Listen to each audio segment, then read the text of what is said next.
안녕하세요. 넥슨에서 근무하고 있는 조종이라고 합니다. 네.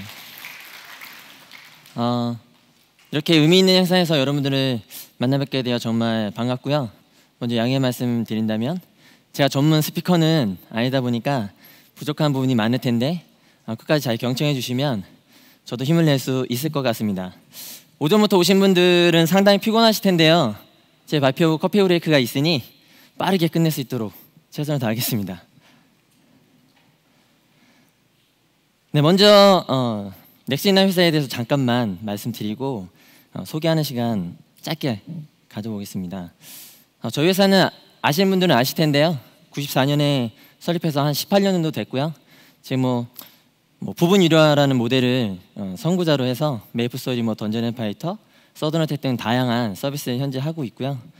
그리고 현재 2012년 2분기 기준으로 누적 계정 가입 수가 한 13억 명 정도 되고요. 그리고 전 세계적으로 100여 개국에 60개 이상의 타이틀, 게임 타이틀을 서비스하고 있고 월간 활동 유저만 한 7,740만 명에 달하고 있습니다. 네, 현재 대표적인 넥슨 게임 타이틀들인데요. 저희 회사가 온라인 게임 최초로 바람의 나라라는 게임을 최초로 선보였었고요. 그 뒤로는 메이플, 카트라이더, 카스 온라인, 마비노기 등 다양한 게임들을 여러분들에게 선보이고 있습니다. 저희 회사에 대해서 혹시나 더 궁금하신 것들이 있으면 넥슨닷컴으로 찾아오시면 더 많은 정보가 있으니 이참에 한 번쯤 오셔서 보시는 것도 좋을 것 같습니다. 먼저 저희가 사례 발표하기에 앞서서 저희가 이제 가상화에 대해서 넥슨은 어떤 고민을 했었는지 짧게 얘기를 나누고 이후에 적용했었던 시나리오 소개를 잠시 갖도록 하겠습니다. 제가 여기 버추얼라이제이션이라고 써놨었는데요. 최근에는 버추얼라이제이션이라는 단어보다는 클라우드라는 단어를 더 많이 접하고 계실 겁니다. 개인적으로 버추얼라이제이션에 대한 단어를 접한 것이 아마 2007년경 정도로 저는 기억이 나는데요. 지난 몇 년간 서버 가상화에 대한 논의와 도입은 IT 시장 초미의 관심사였고 그리고 지금도 여전히 최대의 관심사 중 하나이며 이제 관심의 대상이라기보다 당연히 도입해야 할 시스템으로 자리매김하고 있습니다. X86 시장만 놓고 봤을 때 더 이상 신생 기술이 아니고 이제는 성숙기에 접어드는 IT 기술이 되고 있으며 IT 엔지니어로서 갖춰야 할 중요한 역량 중 한 가지로 자리매김하게 되었는데요. 저희 넥슨 코리아에서의 첫 가상화 도입 검토는 제가 2007년에 넥슨 코리아 입사를 했는데 공교롭게도 저로부터 시작이 됐습니다. 서버 가상화라는 개념은 사실 저희 넥슨 코리아 입장에서는 전무했었던 사항이었고 저 역시도 서버 가상화에 대해서는 크게 잘 모르던 시절이었는데 그 당시에 넥슨은 이미 해외 법인들에서 블레이드 시스템의 센스 스토리지 이용한 고가용성 가상화 시스템에 대해서 이미 구축한 사례가 있었는데요. 해외 법인들에서 사용했었던 솔루션은 VM웨어 제품. 그 당시 때는 업계 선두 자리를 굳건히 지키고 있었던 업체의 제품으로 구축을 했었는데요. 자연스럽게 저희도 VM웨어 제품을 선택하게 되었고 한 달 정도 물리 서버에 대한 성능 지표를 한 달간 수집한 이후에 사이징하고 그 다음에 구축들이 진행하게 됐었고요. 장비 통합과 가상화 전환을 그때부터 처음 이제 시작하게 됐습니다. 첫 사례를 잘 마무리한 먼저는 첫 도입이었기 때문에 안정성을 고려를 해야 되잖아요. 그래서 저희가 웹 시스템이나 어플리케이션 시스템들 일단 먼저 개발단에 있는 서버들을 통합을 목적으로 시작을 했었고 잘 마무리가 되었습니다. 그런 이후에 본격적으로 가상화를 좀 더 이제 깊이 있게 하려다 보니까 비용적인 이슈가 발생하게 되더라고요. 고가의 스토리지가 고가용성 서비스 쓰려면 고가의 스토리지도 필요하고 이런저런 네트워크 인프라들도 많이 개선돼야 될 것도 많을 것 같고 그래서 대다수의 가상화 환경 구현 시에는 저희 현재는 이제 공유 스토리지가 없는 환경에서 또 운영되어지는 것들도 상당수 있고요.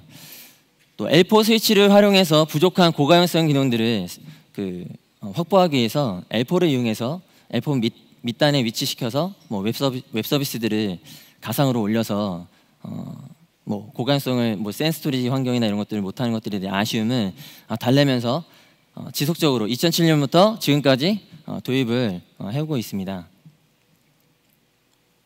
그래서 저희는 다양한 하이퍼바이저 솔루션에 대해서도 테스트를 했었고요.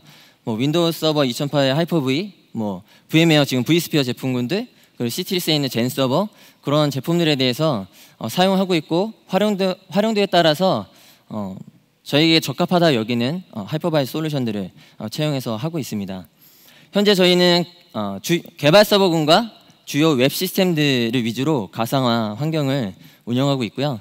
저희 팀에서 관리하고 있는 VM은 대략 한 200에서 300대 정도 지금 운영 중에 있는 것 같습니다. 그리고 지금 게임과 관련된 가상화는 제 업무 영역 범위와는 좀 별개여서 별도로 말씀을 드리지는 않겠습니다. 현재 넥슨 그룹사 차원에서는 프라이빗 클라우드와 퍼블릭 클라우드 서비스를 다양하게 운영하고 있고요. 많은 레퍼런스도 현재 있고 또 윈도우즈 엣저는 넥슨 아메리카에서도 좋은 성공 사례로 뭐 많이들 들어보셨을 수도 있을 것 같습니다. 어쨌든 말씀 나눌 기회가 뭐 더 다른 자리에서 생기게 되면 그때 다시 한번 얘기할 수 있는 기회가 있었으면 좋겠습니다.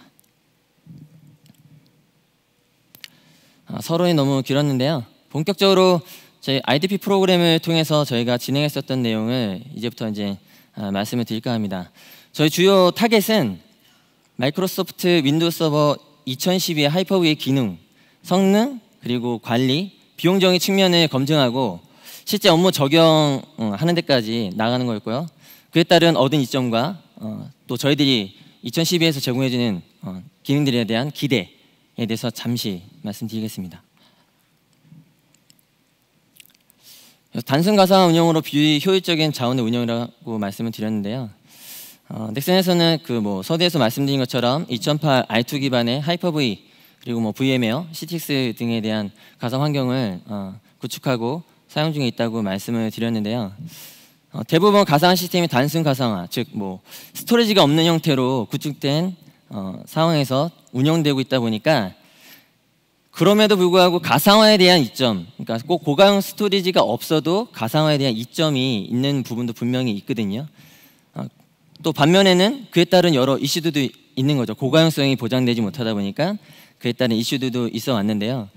하이퍼V 관점에서 말씀드리면 뭐 2008 R2 다들 잘 아시겠지만 2008 R2 하이퍼V까지는 가상 머신에 합당할 수 있는 vCPU의 개수가 제한이 있었고 또 그로 인해서 vCPU에 대한 어떤 한 4개 정도밖에 합당하지 못하는 것들 때문에 2008 R2에서 운영할 수 있는 가상화로 운영할 수 있는 어떤 대상 자체가 제약사항이 발생하는 거죠. 그 이상의 퍼포먼스를 요구하는 시스템들은 하이퍼V를 사용할 수가 없었던 것이죠. 그리고 뭐 대다수 가상 시스템의 경우 센 스토리지나 뭐 아이스카시 기반 없이 가상을 운영하다 보니까 몇 가지 안고 있었던 부분들이 있었습니다. 뭐 첫 번째로 뭐 말씀드리면 뭐 스토리지가 없다 보니까 당연히 뭐 원활한 백업하는데 어려움이 있었고요.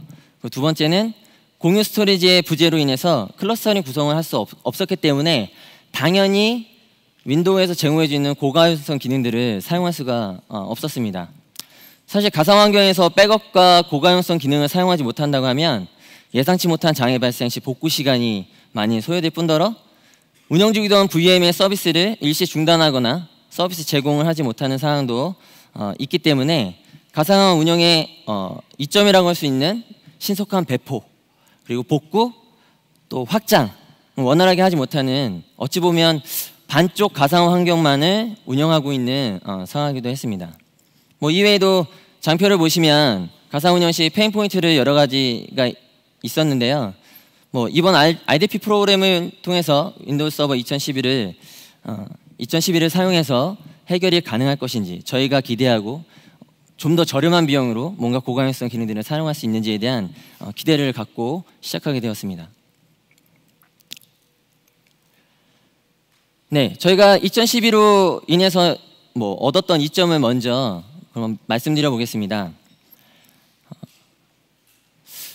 실제 업무 환경에 적용하기 이전에 페인 포인트를 해결할 수 있는지 그 기능 점검을 해봤는데요.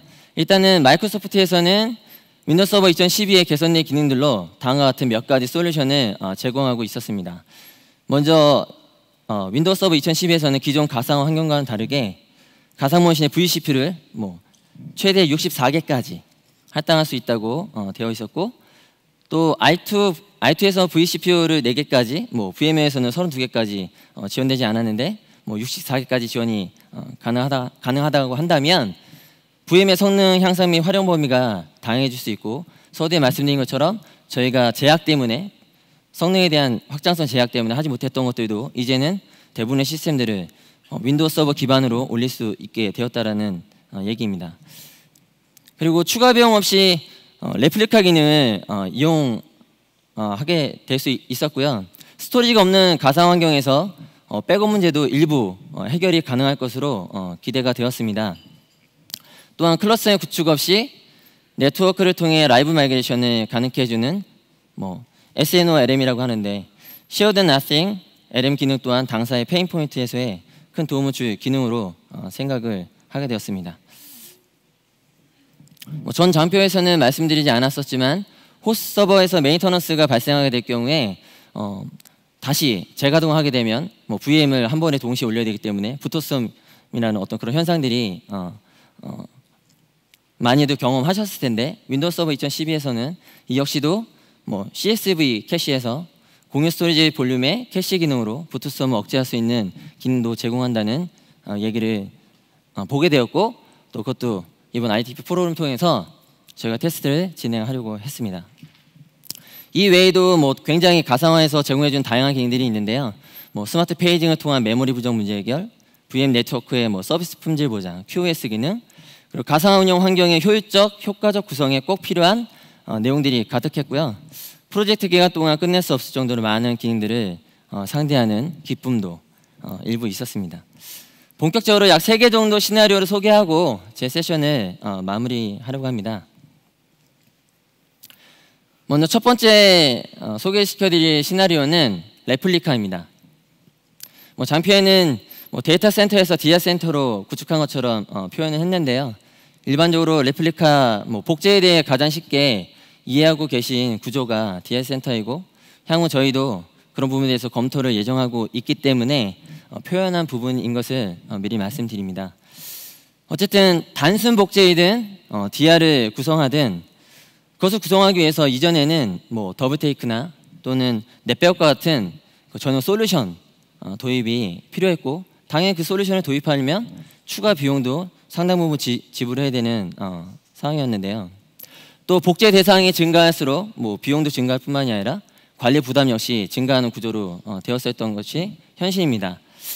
그래서 저의 경우 가상화된 예를 들면 개발 서버군 같은 경우는 아무래도 상대적 운영서보다 중요도가 떨어지기 때문에 별도 백업도 하지 않았고, 그리고 당연히 백업 솔루션도 적용되지 않은 상황이긴 하지만 그 개발 서버군을 가상화로 올렸을 때 장애가 났을 경우 복구 시간이 정말 만만치 않게 발생한 여지도 있었던 상황이기도 합니다. 많은 IT 엔지니어 분들도 그 부분에 참 공감하시라 생각하는데요. 개발 서버 장애 발생했을 때 유가무소들이 상당히 많이 연결돼 있고, 또 다수의 서비스들이 몰려있는 환경이고, 그런 개발 서버군이지만 복구하려면 당연히 리소스를 투입해야 되기 때문에 인력에 대한 비용도 뒤따라야 되는 것이 현실이지만, 실제로 개발 서버군에 대한 투자는 대부분의 많은 업체들이 보수적인 것이 어떻게 보면 좀 안타까운 것 같습니다. 또 한 가지 예로는 웹 서비스 가상화입니다. 아까 이제 L4 환경에서 저희가 사용하고 있다고 말씀을 드렸는데요. L4를 통해서 동일한 서비스를 다수 가상 환경으로 운영한다고 하더라도 L4 밑에 있는 그 호스트 서버가 장애가 발생했을 경우 어차피 그에 대한 복구 비용은 또 지불해야 되기 때문에 역시 이 부분에 대해서 백업과 복제 이런 다양한 기능들이 그리고 솔루션이 필요한 상황인데, 그렇다고 해서 모든 영역의 복제, 백업, DR과 같은 환경을 구축한다는 것은 비용적으로 만만치 않기 때문에 IT 엔지니어 분들에게는 늘 비용과의 싸움을 피할 수 없는 것이 현실인 것 같습니다. 하지만 윈도우 서버 2012 하이퍼V에서 제공하는 레플리카 기능을 사용하게 되면 대부분의 우려와 문제점을 해결할 수 있을 것으로 기대를 했습니다. 복제 대상이 원격지에 있던 로컬에 함께 있던 기존 환경보다 상대적으로 저렴한 비용으로 복제 환경을 구축할 수 있다는 데 큰 의미가 있다고 판단되었는데요. 여러 환경 요소가 있기는 하겠습니다만 적절하게 레플리카 설정 배치를 해서 한다고 하면 저희 IT 엔지니어들에겐 분명한 굉장한 기회인 것은 분명한 것 같습니다. 현재 그래서 저희는 그 운영 서버에 만족할 만한 결과를 해당 기능을 통해서 얻게 되었고, 또 현재 저희가 그 대규모 통합 테스트 환경을 구축 예정하고 있는데 거기에서도 레플리카 기능으로 시스템 설정이 지금 현재 완료는 되어 있고요. 또 장애 발생 최소의 비용으로 복구가 가능할 것으로도 기대하고 있습니다. 또한 저희가 앞으로 검토될 것으로 보이는 DR 구축에 대한 부분에 대해서도 웬상에서의 DR 테스트 진행할 예정에 있기 때문에 예정에 있고, 또 아시겠지만 레플리카 할 때 80 포트를 통해서 사용하기 때문에 설정하기에도 그렇게 크게 어렵지 않은 것으로 생각됩니다. 또한 타 어플라이언스 장비, 백업 솔루션 이런 것도 도입했을 때 장애 발생했을 때는 여러 컨택 포인트가 생기기 마련이겠지만 레플리카 기능 자체가 마이크로소프트에 제공해주는 무료 기술이기 때문에 기술상 이슈 발생했을 때 단일 채널 포인트를 이용해서 또 장애 복구도 타 솔루션 도입했을 때보다도 또 이점이 있는 것으로 생각이 됩니다. 두 번째 시나리오는 그 SNOLM 시나리오입니다. 이건 2008에서도 제공했었던 2008에서는 이제 라이브 마이그레이션 제공을 했었는데요. 이제 기능 개선된 기술입니다. 윈도우 서버 2012 하이퍼V에 향상된 기능을 사용할 경우 비용 절감과 고가용성 기능 일부를 사용할 수 있겠다라는 이점들에 대해서 이점을 바라보게 됐고요. 여러분들도 가상 운영 시 중요 관리 포인트로 안정성과 고가용성 확보를 손꼽으실 것입니다.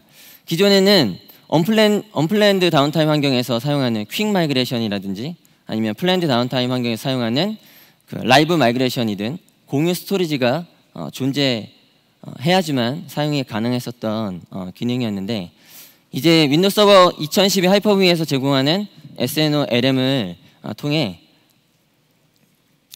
고가용성 기능이 공유 스토리지가 없이도 도입이 가능해졌습니다. 공유 스토리지 없어도 라이브 마이그레이션이 가능해졌기 때문에 이 부분 공유 스토리지 없이 라이브 마이그레이션이 가능해졌을 때 이점은 클러스터 환경을 구성하지 않아도 된다는 이점이 있고요. 또 클러스터링 환경을 구축하지 않아도 된다는 것 자체는 관리가 단순해졌고 또 이전보다는 손 쉬워졌다는 이점 또한 있게 됩니다. 그래서 저희는 포털 서비스, 지금 넥슨닷컴 저희가 게임사에서는 가장 큰 포털을 관리 운영하고 있는데, 포털 서비스 일부를 윈도우 서버 2012 하이퍼V 환경에서 공유 스토리지 기반으로 포털 서비스 같은 경우는 저희가 이제 중요한 서비스다 보니까 공유 스토리지 기반으로 저희가 구성을 한 상태이고요. 이전 장표에서 말씀드렸던 통합 테스트 환경에서는 공유 스토리지가 없는 상태에서 이 SNOLM 기능을 활용할 예정에 있습니다. 관리자 입장에서는 당연히 저비용으로 고가용성 서비스 일부를 사용할 수 있고, 구성 및 관리도 단순화되었기 때문에 엔지니어에겐 반가운 소식이 아닐 수 없고, 또한 장비 특성도 가리지 않고 이기종간 장비에서도 전혀 문제없이 동작할 수 있는 가능하게 되었고, 인프라의 구성의 유연성도 증가하게 되는 효과도 얻을 수 있게 되었습니다. 다만 여기서 주의 깊게 보셔야 될 것은 라이브 마이그레이션이 가능하다는 것이지 페일오버 클러스터링이 가능하다는 의미는 아니라는 것입니다. 그래서 일반적으로 페일오버 클러스터링 기능이라고 하면 이제 퀵 마이그레이션, 그러니까 공유 스토리지가 반드시 있어야지만 제공 가능한 기능인데요. 이 SNOLM 같은 경우는 공유 스토리지가 없는 상황이기 때문에 페일오버를 보장하지는 못합니다.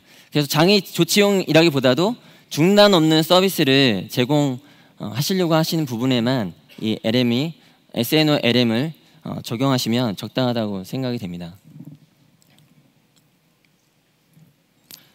네, 마지막 테스트한 시나리오인데요. 스토리지 스페이스 시나리오입니다. 저희가 지금 주요 포인트를 3가지 정도를 지금 말씀을 드리고 있는데 대부분 저비용으로 할 수 있는 부분에 대해서 많이 말씀을 드리고 있는데요. 기존의 인프라 환경에서는 공유 스토리지가 필요한 경우 반드시 값비싼 센이나 또 아이스카시 장비를 구매했어야만 가능했습니다. 물론 그 MS에서 제공해주는 아이스카시 타겟을 이용해서 구성 가능한 옵션도 분명히 마이크로소프트에서 제공하고 있기도 합니다만 일반적으로 공유 스토리지가 필요한 경우 스토리지 장비 구매에 따른 비용 부담 또 그 스토리지를 관리하기 위한 인력풀도 존재해야 되는 그런 부분도 있어 왔습니다. 윈도우 서버 2012에서 그 스토리지 스페이스는 이런 문제점을 일부 해결해 줄 수 있는 기능이었습니다. 스토리지 스페이스 기능을 통해 기존 넥슨에 존재하고 있던 뭐 다스 환경이든 아이스카시 환경이든 사실 스토리지 스페이스를 쓰는데 센 환경까지 뭔가 풀을 생성하는 건 크게 의미는 없지만 다스든 아이스카시든 센에 이르기까지 디스크를 하나의 디스크 풀로 구성해서 마치 공유 스토리지처럼 사용할 수 있게 기능을 제공해 주게 됩니다. 당연히 디스크 풀 구성을 위한 추가 구매 비용도 크게 발생하지 않을 것이고 윈도우 서버 내에서 디스크 풀을 관리할 수 있기 때문에 스토리지 운영 관리의 복잡성 또한 해결되었습니다. 그래서 요새 이제 스토리지 가상에 대한 얘기들도 스토리지 벤더에서 굉장히 많이 얘기를 하고 있는데요. 이제는 스토리지 가상화의 기능을 OS 단에서 구현할 수 있다라는 얘기가 되었고 이는 또 비용과 연관되겠죠. 그리고 운영에 대한 관리, 그리고 유연성 이 3가지 문제를 동시에 해결할 수 있는 좋은 솔루션으로 생각이 되어집니다. 그래서 본 기능은 저희가 실제 업무 적용에는 아직 진행하지 못했습니다. 하지만 저희가 대다수의 다스 환경이 굉장히 많은 상황이고 또 아이스카시도 있고 다양한 디스크 풀들, 그러니까 그 디스크 풀이라고 했을 때 가용한 공간, 서버 요새는 디스크 용량들이 굉장히 크게 나오기 때문에 빈 공간이 굉장히 많거든요. 그런 것들을 모아서 그 스토리지 스페이스를 적용하게 되면 상당하게 유용하게 쓸 수 있는 기능이라고 생각되기 때문에 저희는 앞으로 스토리지 스페이스를 적용할 수 있는 범위를 결정해서 진행할 예정에 있습니다. 이제 뭐 벌써 짧지만 제가 준비한 시간은 마무리가 되었고요. 뭐 오전부터 오셨다면 굉장히 피곤하셨을 텐데 이제 커피 브레이크 시간이 있을 테니 편안히 또 쉬셨다가 오늘 하루 잘 마무리하시기 바랍니다. 감사합니다.